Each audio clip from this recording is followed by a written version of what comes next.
What's up everybody, FSC Trucking. I'm not sure how this video is going to play out today because, well, today's already started late. Today's Friday, it's afternoon time, and it's this time of year where it's my least favorite. Sun goes down early, gets dark early, the time change just happened, so it gets dark even earlier, and you know, some people that affects their moods. I'm one of them. With that, we're going to brighten up the day because, well, we're going to get a bunch of work done. Long story short, today's, like I said, Friday afternoon. There's not a lot of day left today, so I'm starting to film kind of late. Had a meeting earlier today. Was good, productive, potentially great news for the channel and our ascendance out of the mire of muck that we find ourselves in. With that, today what I'm going to start on is, today at least, we're going to continue working on Orwell. Orwell needs more work. Last video we did, we were working on Orwell. We were messing with the fifth wheel slider, and I had to trim that piece a little bit on the top there because of welding two sliders into one to make one big long one. Don't mind the noise in the background. Oh, there you go. Ding. My lunch is ready. Late lunch, but whatever, it is what it is. So we're going to start working on Orwell. We have to get the bottom stops for the rear axles made. What they are, kind of like a frame protector. That way when the axles go all the way up, they don't hit the frame, they hit like a piece of metal. It's to protect the frame. We got to make those today. Also, probably gonna be working on tomorrow a few other things. Continue working on the fifth wheel slider. There's a reason why I want to kind of put it off a little bit. One, I can't weld that together until the actual perch is ready to go. The low profile perch we talked about on the other video. In fact, it's laying right here. This is the one we're going to use. I have two of them, but plan on using this one. I got to paint the bottom side of it, and I got to clean it first. I mean, I got to break out the power washer. It's 47 degrees out there. Who wants to power wash in 47-degree weather? So that'll be done right before I go home today. That's got to be power washed today, bottom of it painted, and then put on the slider, and then the slider's welded together. So I'm kind of thinking tentatively that's going to be done tomorrow. Also, Monday, we've got a bunch of big loads we got to pick up with Black Dog, and a couple little odd-end things I want to get done with Black Dog before we go. So I don't know, probably start this, clean that, work on Black Dog tomorrow.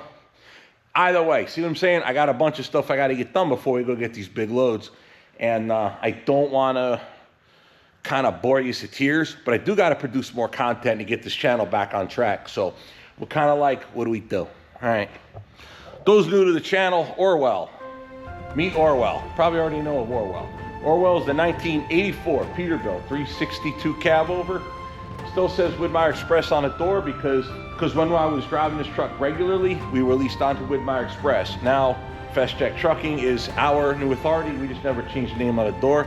I still can get loads brokered from Widmeyer to me, so we're pretty good to go. Although recently we've been pretty busy doing our own stuff and pulling for other people, so we haven't had to go back. Actually, we kind of did, because that truck, although not for Widmeyer Express, that last Kenworth, that was a Widmeyer load.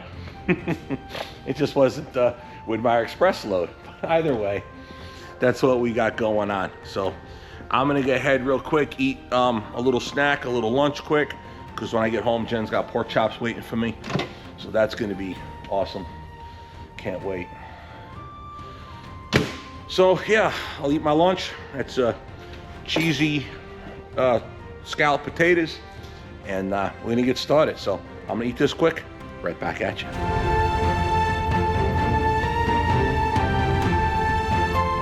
All right, I forgot, I probably got new subscribers and they don't really know what we're doing here. So Orwell was a original 3-axle tractor with a 1/4-inch frame rail.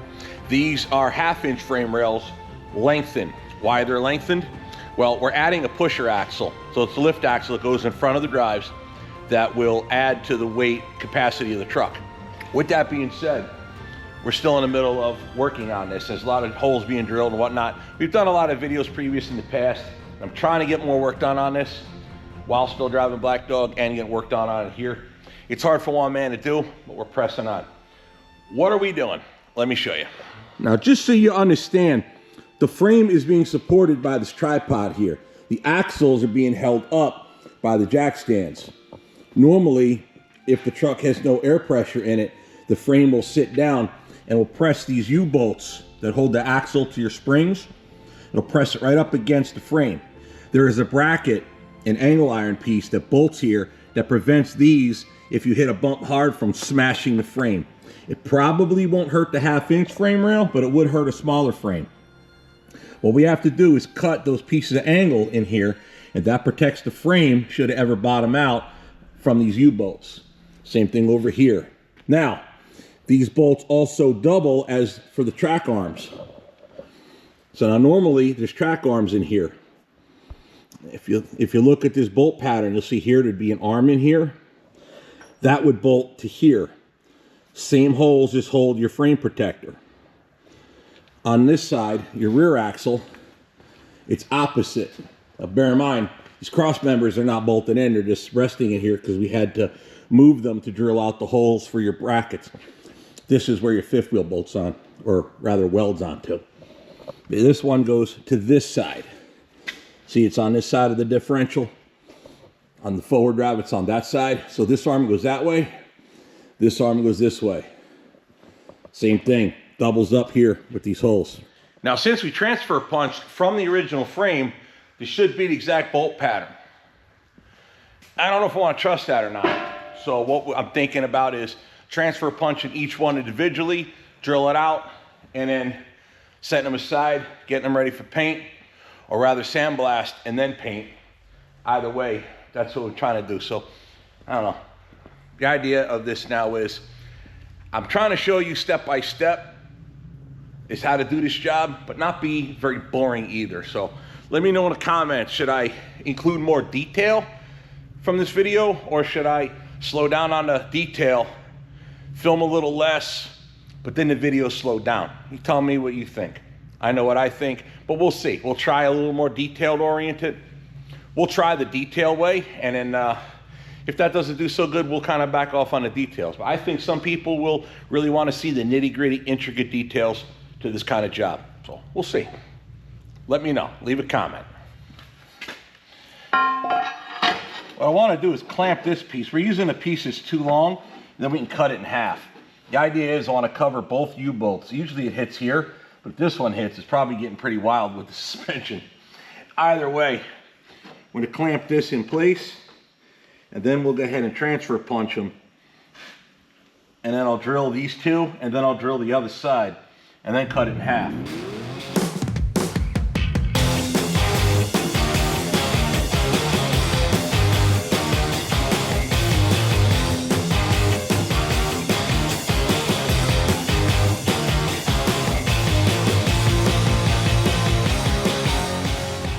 Flat against the frame, flat against the frame. That'll work. Now what a transfer punch is basically a center punch in a 5/8 hole, or whatever hole size you're using it. It's a whole kit, many different sizes. But anyway, it's a center punch that centers itself to the existing hole. That way when you drill your hole in your angle, you nail it exactly right. Put it in the existing hole and swamp on it with a hammer.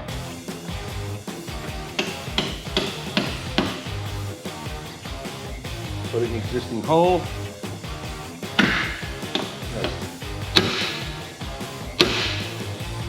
And womp on it with a hammer.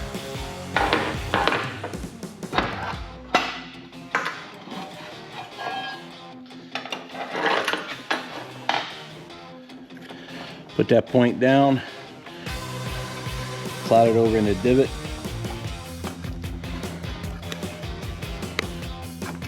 There we go. Lock the magnet down, raise it up, put it down, see if it hits right on it, right on it. Excellent, now we can start drilling.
Now, if done properly, we should be able to get one frame bolt, two frame bolt right through. So now, bolt it down, and she's good to go. Now just wash, rinse, repeat. Now this is the face that'll face out away from the truck. And there is a difference because of where it's cut, spacing. So this is the left side of the truck. So I'm gonna take a stamper for L, and I'm gonna put it right in between and slightly down from the bolt holes.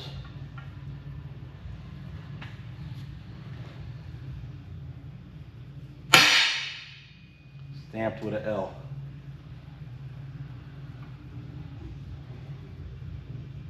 There you go. This way, after we paint it, we'll know which side it goes, left or right.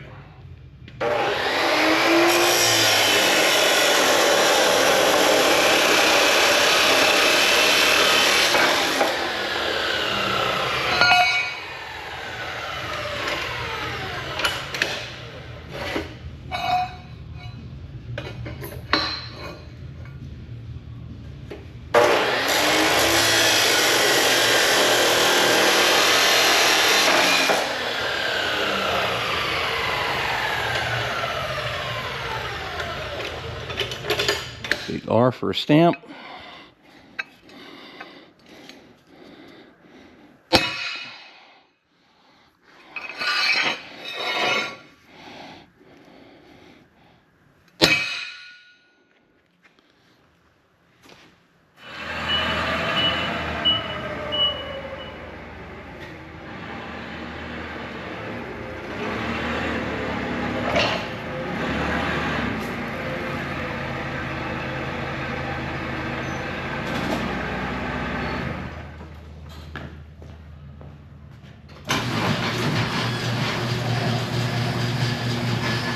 I just brought this in from outside. I power washed it as best I could.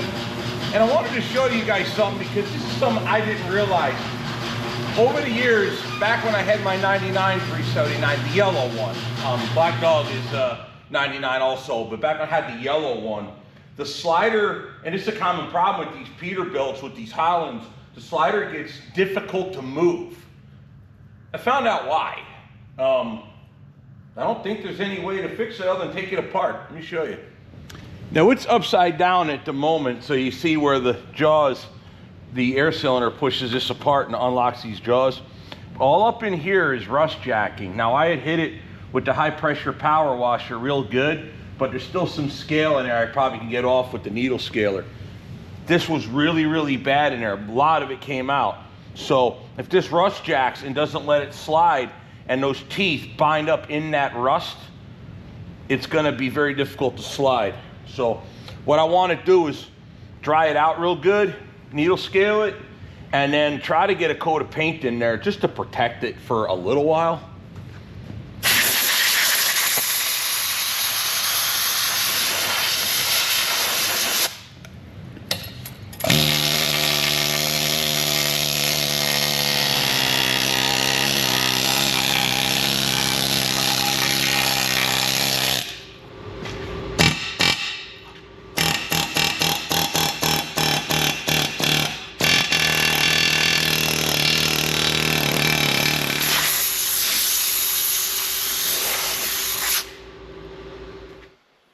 Go back in previous videos, you'll see what I was planning on here. So this is the fifth wheel track, the back portion of it. Obviously it's upside down. The front portion of it is over there. So what I'm doing is I'm putting two into one to make an extra long slider on Orwell. So with the slider, or rather, I think they actually call it a fifth wheel riser, but the low profile riser rides on this is upside down.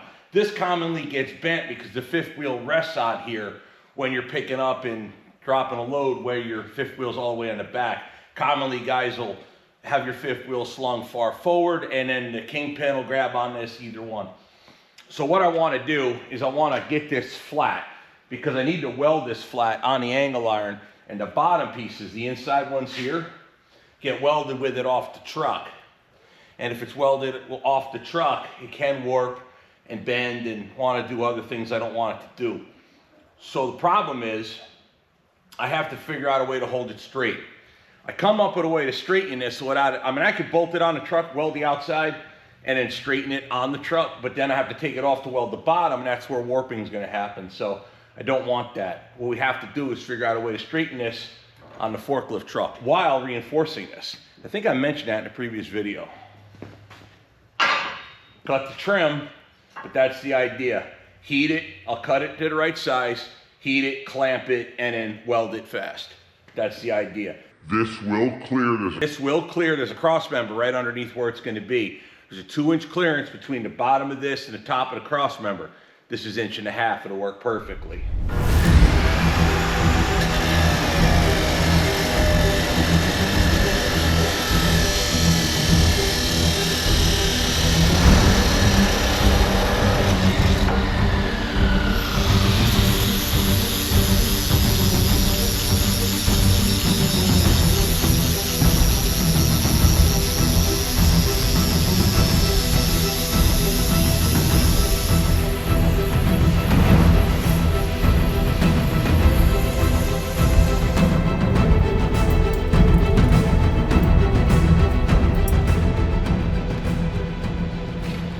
Alrighty, so I'm gonna weld it up. I was thinking about using my MIG welder, but the MIG welder kind of ends at, that runs out at 1/4 inch if we're using flux core. If you're using gas, CO2 argon mix, it runs out a little after 1/8. And I'm not sure how thick this is, but it's thicker than 1/8. So we're gonna use 1/8 inch 6013 rod. And then we're going to step up when we weld this to that 1/4 inch metal on the truck.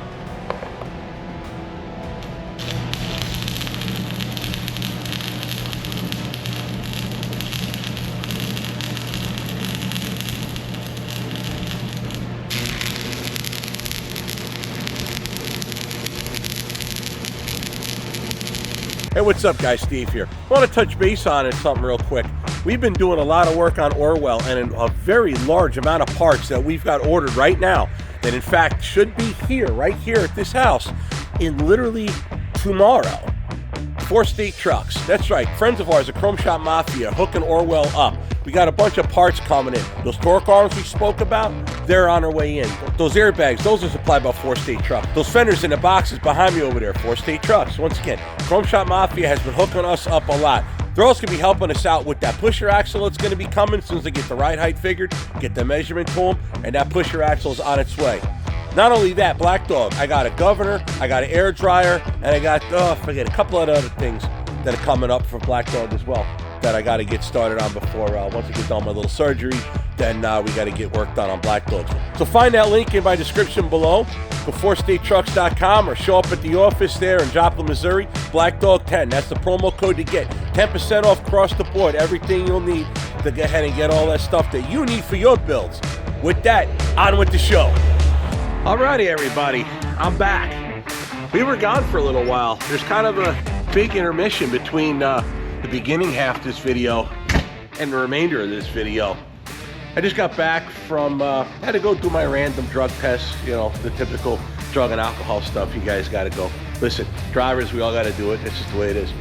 So I got back from that. What we did though, and I'll throw a couple little clips here of what's to come in the next few videos. What I did was I went and moved some used equipment for Greeley, Colorado airport from Minneapolis where they bought it down to Greeley, Colorado. So I went and moved that with Black Dog. So we did 3 loads back to back to back. And I'm just now getting back. Matter of fact, I got back yesterday. So got back yesterday, went swimming, relaxed a little bit, got up this morning. That's why I'm getting here to the shop late. Got up this morning, had to go take a drug test, and just now getting back. So now we're gonna finish up on Orwell. I guess I just wanted to explain what the delay was. Now why? Well, I was gonna just start dropping the video series of the equipment that I moved for the airport, but I wanted to like get an Orwell video done because I wanted to like, well, long story short, Orwell is the future. He's just sitting here patiently waiting. So I don't know why, I kind of feel like I'm starting a brand new video. Maybe for me, I am. I've been gone for like a week and a half now, but I'm gonna keep working on this, get it done for you. So enough me yapping. I kind of, like I said, I feel like I'm making a whole nother video, but I'm not. we're just going to continue working. Let's go.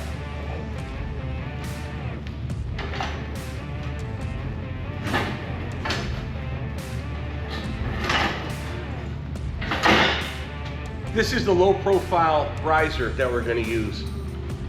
What I've done is I needle scaled and cleaned out all the rust out of here so it's not all scaly. I primed and painted it. We're not going to see the bottom of this anymore. So this way it's all cleaned up and it'll help the equipment move back and forth really nice and easy.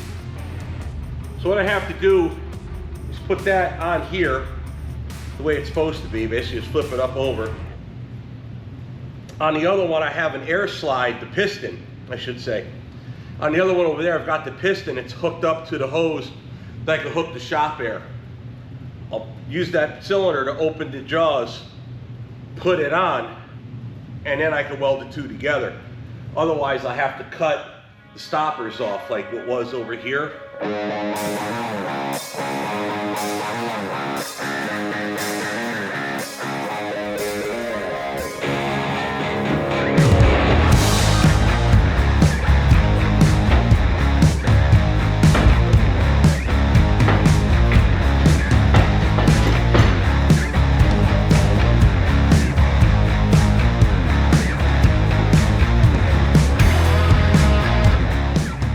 You basically see how this goes together.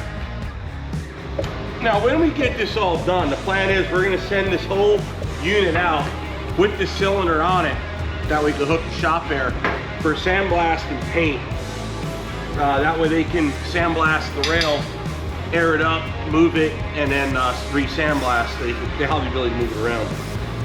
We also are replacing this air cylinder. This one does leak a little bit, so Four States is sending me a new curly line for it, along with a new cylinder and new bushings right here. We gotta get these old bushings out and put new ones in it. Also a rebuild kit for the fifth wheel itself.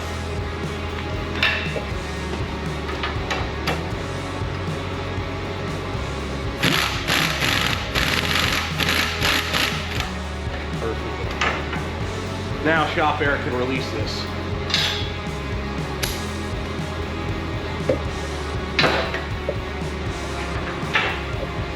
Hook the old shop air.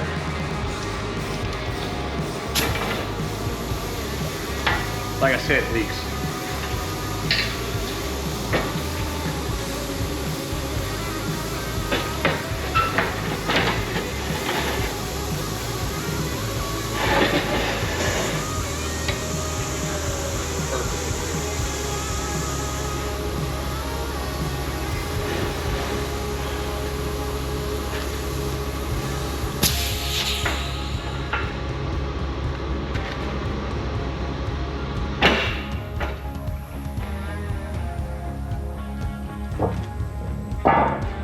Perfect. You should see what I'm trying to do and not just make it a butt cut like right, a butt weld right in the center. See, remember that reinforcement we welded here?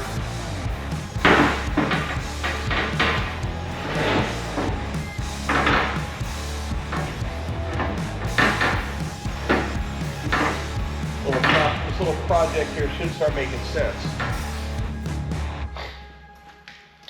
So you can butt weld this here and weld the track to the plate here, so it's not just a seam. Granted, it's all going to be welded to that long piece of angle iron, but it should be stronger than just it was just welded together. Key thing is to get it straight and get this gap here same as these gaps over there. Oh, I see what's going on here. There we are. All right. Now remember, I have to have it as far back as I can. So I have to have enough here to lay a nice bead of weld on the backside, right here and here. So it'll be as far back as I can. In the front, I'll leave about 1.5 inches of spacing. So this one has to match pretty damn close. side to side. Now we already lined up the truck frame, so truck frame's as solid as it can be. All right, I like where this is. So now what I have to do is line this up to it. So this end comes side by side. That's pretty good, actually. Now it's this gap. The gap between these teeth. It has to be like it's one constant track. So what they did is they made one piece here that's about 24 inches. This one is about 16 inches. And then, well, I covered it up. I don't know how big this one piece was. Either way, the track teeth end to end is 5/8 apart. Out here on the outside, the teeth are 1 inch and 1/16, almost 1 1/8. So here we're 1 1/4 outside. Inside we are 1 3/4 or 3/4 inch. And what we're looking for is 5/8. So these have to come together a little bit.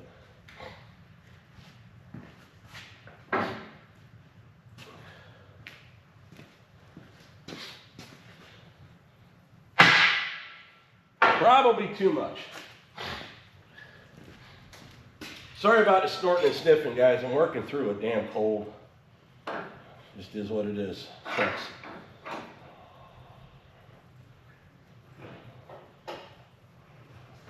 There, how's it look to you?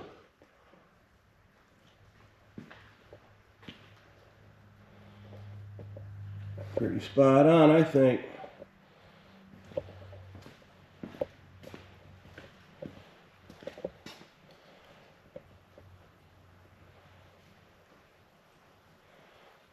All right, let's clamp the other side down.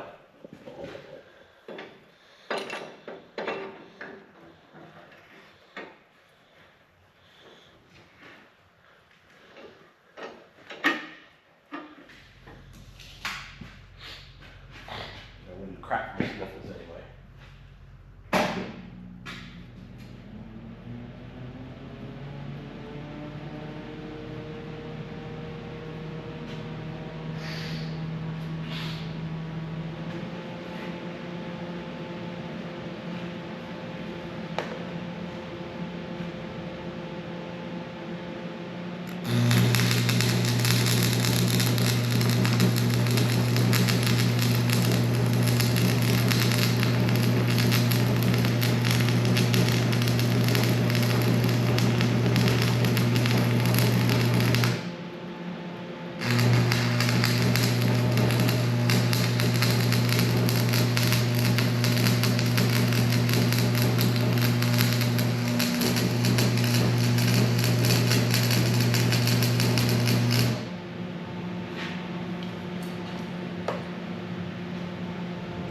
Good part about the welding rod is you can fish it in pretty easy.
lots of.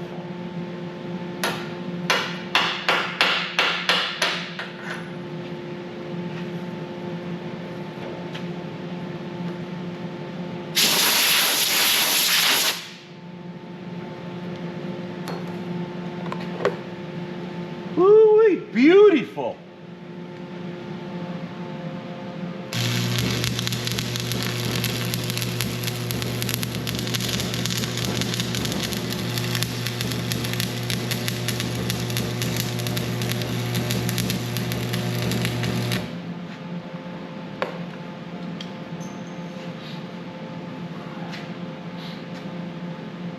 I like that better than that.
Perfect.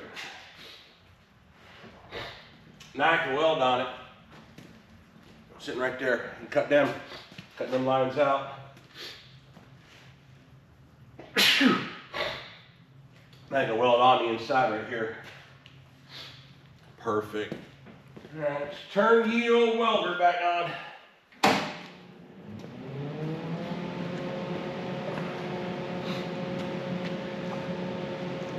Now you guys might have remembered from I think it was previous video, where I cleaned all this up. You had to burn all these welds out of here.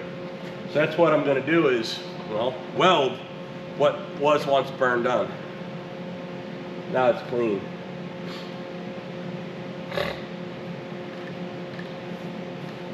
Again, have to control our heat. So my plan is do one side and then the other. Back and forth, real slow like. Take breaks in between.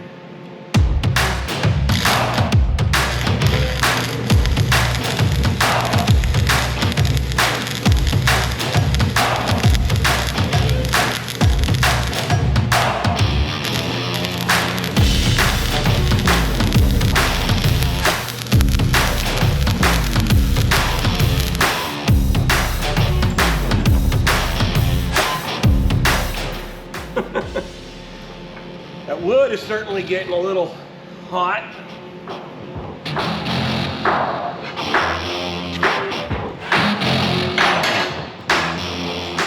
I'm not gonna lie. That's awful pretty, ain't it?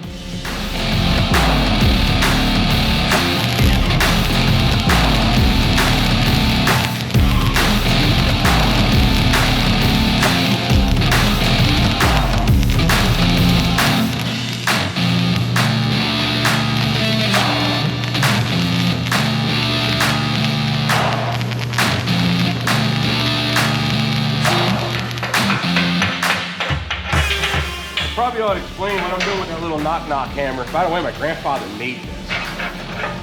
Could be with that very machine. You get this slag. See this stuff right here? It's called slag.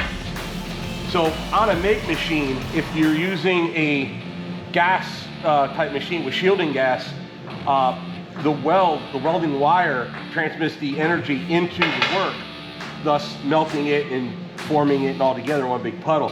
But it needs a certain gas in there. The little machine I have, that's argon CO2 mix, 25% argon, 75 CO2. So what a welding rod is, I'll show you. So the outer layer of a welding rod is the flux. While it burns, it makes the smoke, the gas, that the weld needs to make a chemical reaction. The material is the center of the welding rod itself. The flux is the stuff that's on the outside. This, I think, is remember, a 5/16 6013 rod, and I'm running the machine at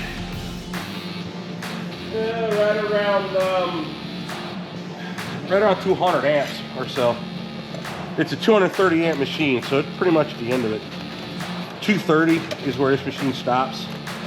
So, but that's set up for 1/4 inch material, which is what the all this is, 1/4 inch. So this is Grandpa John's old machine. It's a Sears Craftsman Colormatic. I guess they used to make colored welding rods. But here's the arc for 6013 rods. So we're on the A side. See A and B. We're plugged into A side.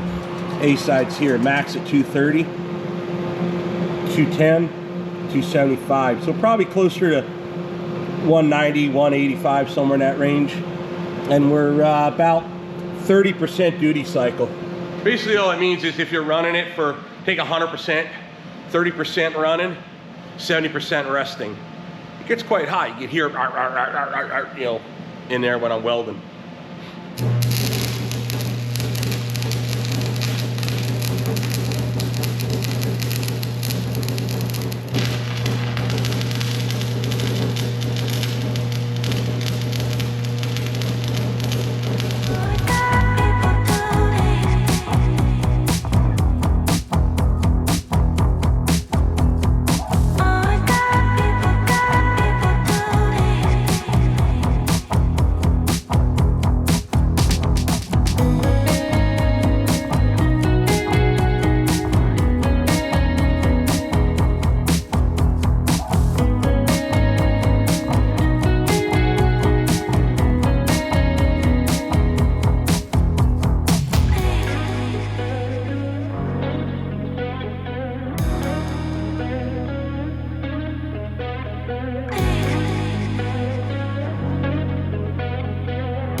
Before I flip it on its side, I figured I'd show you.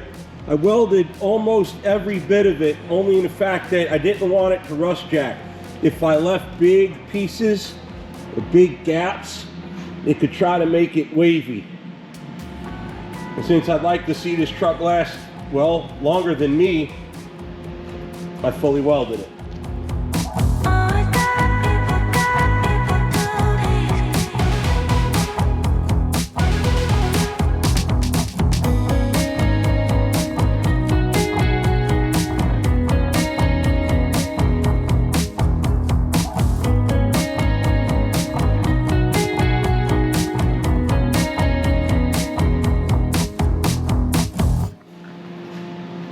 I'll show you what I'm doing on this side. This is, well, this here is where I laid the bead when it was on the truck. This one over here is just getting rid of some extra welding rod rather than just waste it.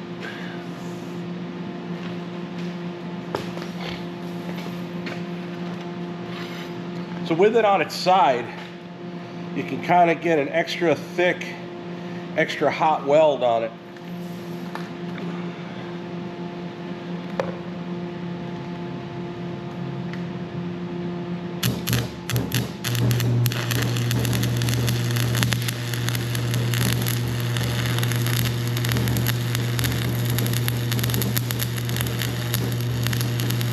Just let your rod burn in real deep.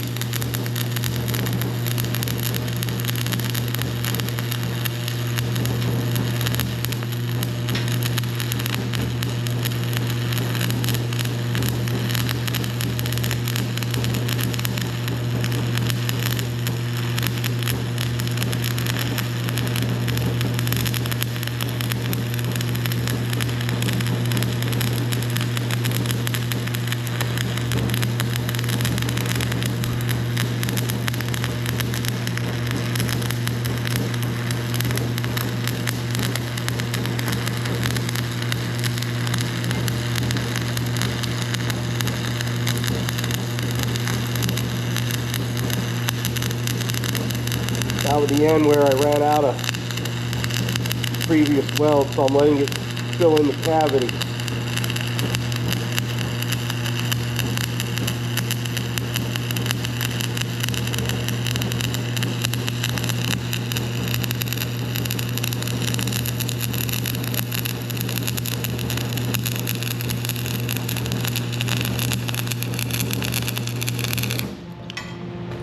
There you go. Extra hot, extra long.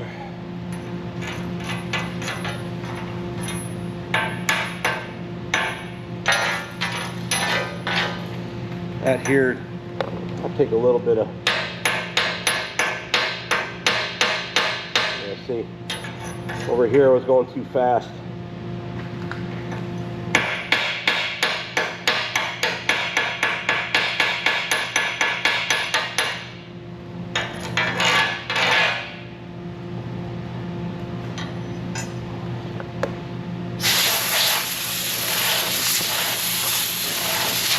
Now that, honestly, probably is enough.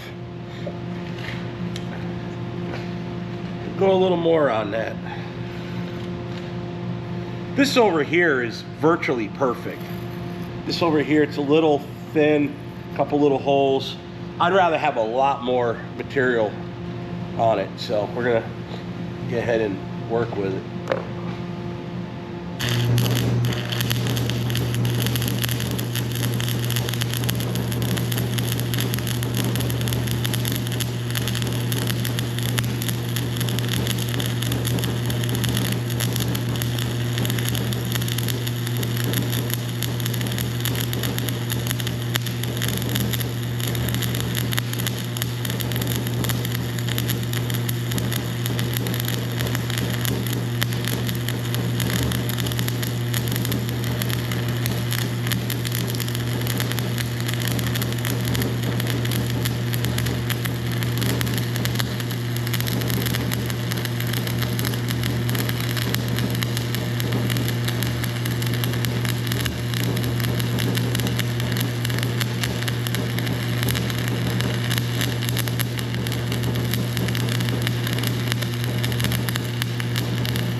See how much bigger and nicer that looks? Like that's a lot more, that is a lot more than this. Let's finish this up. Let the welder rest. Well, let me rest too.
boys and girls, that's it.